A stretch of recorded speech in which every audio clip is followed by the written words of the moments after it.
Good morning students. बेटे modern विद्या मंदिर public school कक्षा 9 चैप्टर 3 श्यामाचरण दुबे क्षितिज का सबसे पहला प्रश्न कि लेखक के अनुसार जीवन में सुख से क्या अभिप्राय है। उत्तर, लेखक के अनुसार जीवन में सुख का अभिप्राय केवल उपभोग सुख नहीं है, विभिन्न प्रकार के मानसिक, शारीरिक तथा सूक्ष्म आराम भी सुख कहलाते हैं। परंतु आजकल लोग केवल उपभोग के साधनों को भोगने को ही सुख कहने लगे हैं। आज की उपभोक्तावादी संस्कृति हमारे दैनिक जीवन को किस प्रकार प्रभावित कर रही है। उत्तर, आज की उपभोक्तावादी संस्कृति हमारे दैनिक जीवन को पूरी तरह प्रभावित कर रही है। आजकल उपभोक्तावादी संस्कृति के प्रचार प्रसार के कारण हमारी अपनी सांस्कृतिक पहचान, परंपराएं, आस्थाएं घटती जा रही हैं। हमारे सामाजिक संबंध संकुचित होने लगा है। मन में अशांति एवं आक्रोश बढ़ रहे हैं। आज हर तंत्र पर विज्ञापन हावी है। परिणामतः हम वही खाते पीते और पहनते ओढ़ते हैं जो आज के विज्ञापन हमें कहते हैं। उपभोक्तावादी संस्कृति के कारण हम धीरे धीरे उपभोगों के दास बनते जा रहे हैं। सारी मर्यादाएं और नैतिकताएं समाप्त होती जा रही हैं तथा मनुष्य स्वार्थ केंद्रित होता जा रहा है। विकास का लक्ष्य हमसे दूर होता जा रहा है। हम लक्ष्यहीन हो रहे हैं। गांधी जी ने उपभोक्ता संस्कृति को हमारे समाज के लिए चुनौती क्यों कहा है। गांधी जी सामाजिक मर्यादाओं और नैतिकता के पक्षधर थे। गांधी जी चाहते थे कि लोग सदाचारी, संयमी और नैतिक बने ताकि लोगों में परस्पर प्रेम, भाईचारा और अन्य सामाजिक सरोकार बढ़े। लेकिन उपभोक्तावादी संस्कृति इस सब के विपरीत चलती है।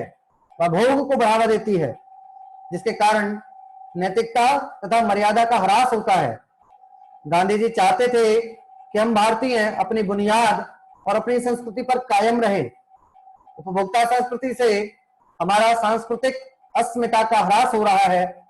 उपभोक्ता संस्कृति से प्रभावित होकर मनुष्य स्वार्थ केंद्रित होता जा रहा है। भविष्य के लिए यह एक बड़ी चुनौती है, क्योंकि यह बदलाव हमें सामाजिक पतन की ओर अग्रसर कर रहा है।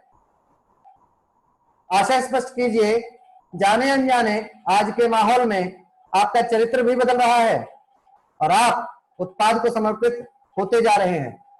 उपभोक्तावादी संस्कृति का प्रभाव अप्रत्यक्ष है। इसके प्रभाव में आकर हमारा चरित्र बदलता जा रहा है। हम उत्पादों का उपभोग करते करते न केवल उनके गुलाम होते जा रहे हैं, बल्कि अपने जीवन का लक्ष्य को भी उपभोग करना मान बैठे हैं। आज हम भोग को ही सुख मान बैठे हैं। प्रतिष्ठा के अनेक रूप होते हैं, चाहे वे हास्यास्पद हो, हास्यास्पद ही क्यों ना हो।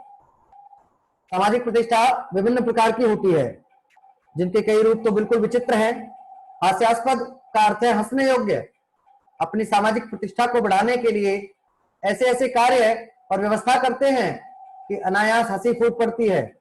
जैसे अमेरिका में अपने अंतिम संस्कार और अंतिम विश्राम स्थल के लिए अच्छा प्रबंध करना ऐसी झूठी प्रतिष्ठा है जिसे सुनकर हंसी आती है। रचना अभिव्यक्ति, कोई वस्तु हमारे लिए उपयोगी हो या ना हो, लेकिन टीवी पर विज्ञापन देखकर हम उसे खरीदने के लिए अवश्य लालायित होते हैं। क्यों?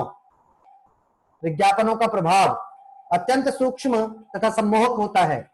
विज्ञापन की भाषा बहुत ही मोहक होती है। प्रचार तंत्र वाले अपनी चिकनी चुपड़ी बातों, दृश्यों और ध्वनियों के माध्यम से हमें प्रभावित करते हैं। अधिकतर विज्ञापन हमारे अंदर भ्रम और वस्तु की प्रति आकर्षण पैदा करता है। हम वही खरीदते हैं जो विज्ञापन हमें दिखाता है। विज्ञापन से हम अनुपयोगी वस्तुएं खरीदने के लिए लालायित हो जाते हैं।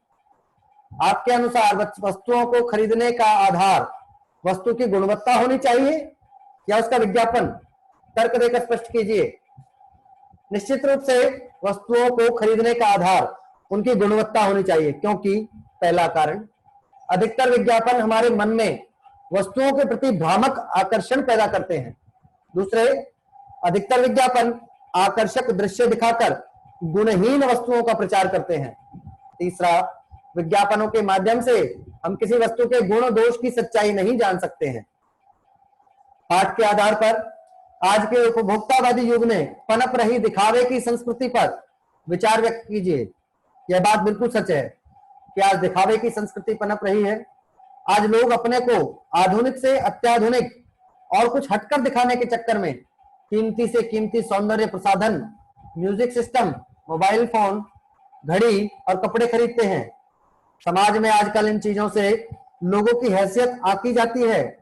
यहाँ तक कि लोग मरने के बाद अपनी कब्र के लिए लाखों रुपए खर्च करने लगे हैं ताकि वे दुनिया में अपनी हैसियत के लिए पहचाने जा सके। यह दिखावे की संस्कृति नहीं तो और क्या है। दिखावे की संस्कृति के बहुत से दुष्परिणाम अब सामने आ रहे हैं। इससे हमारा चरित्र स्वतः बदलता जा रहा है। हमारी अपनी सांस्कृतिक पहचान, परंपराएं, आस्थाएं घटती जा रही हैं। हमारे सामाजिक संबंध संकुचित होने लगा है। मन में अशांति एवं आक्रोश बढ़ रहे हैं। नैतिक मर्यादाएं घट रही हैं। व्यक्तिवाद, स्वार्थ, भोगवाद आदि कुप्रवृत्तियां बढ़ रही हैं। आज की उपभोक्ता संस्कृति हमारे रीति रिवाजों और त्योहारों को किस प्रकार प्रभावित कर रही है? अपने अनुभव के आधार पर एक अनुच्छेद लिखिए। आज की उपभोक्ता संस्कृति ने हमारे रीति रिवाजों और त्योहारों को प्रभावित कर रखा है। त्योहारों का मतलब एक दूसरे से अच्छे लगने की प्रतिस्पर्धा हो गई है। नई नई कंपनियां जैसे इस मौके की तलाश में रहती हैं। त्योहार के नाम पर ज्यादा से ज्यादा ग्राहक को विज्ञापन द्वारा आकर्षित करें। पहले त्योहार में सारे काम परिवार के लोग मिलजुल कर करते थे। आज सारी चीजें बाजार से तैयार खरीद ली जाती हैं और बचकुचा काम नौकर से करवा लिया जाता है। फिर भाषा अध्ययन आ जाता है। धीरे धीरे सब कुछ बदल रहा है। इस वाक्य में बदल रहा है क्रिया है। यह क्रिया कैसे हो रही है? धीरे धीरे। अतः यहाँ धीरे धीरे क्रिया विशेषण है जो शब्द क्रिया की विशेषता बताते हैं, क्रिया विशेषण कहलाते हैं। जहां वाक्य में हमें पता चलता है क्रिया कैसे, कब, कितनी और कहां हो रही है, वहां में शब्द क्रिया विशेषण कहलाता है। ऊपर दिए गए उदाहरण को ध्यान में रखते हुए क्रिया विशेषण से युक्त 5 वाक्य पाठ में से छांट कर देखिए।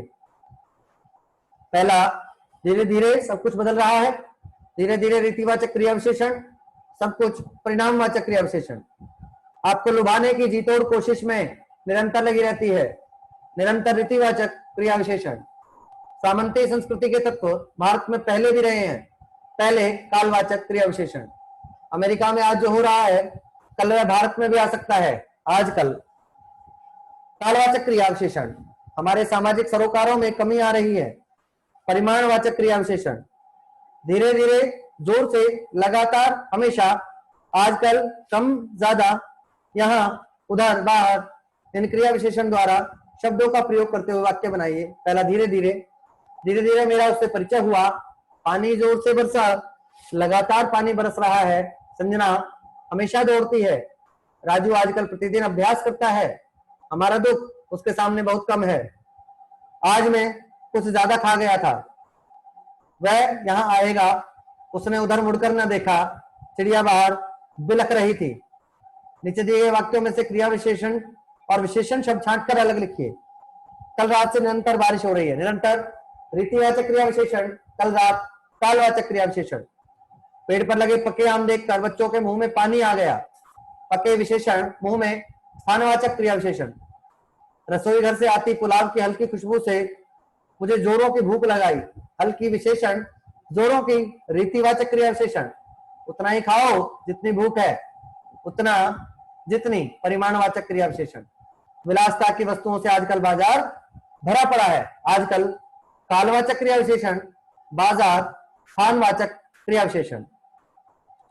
बेटे यहाँ आपका ये चैप्टर कंप्लीट होता है। आपको इसको अच्छे से याद करना है।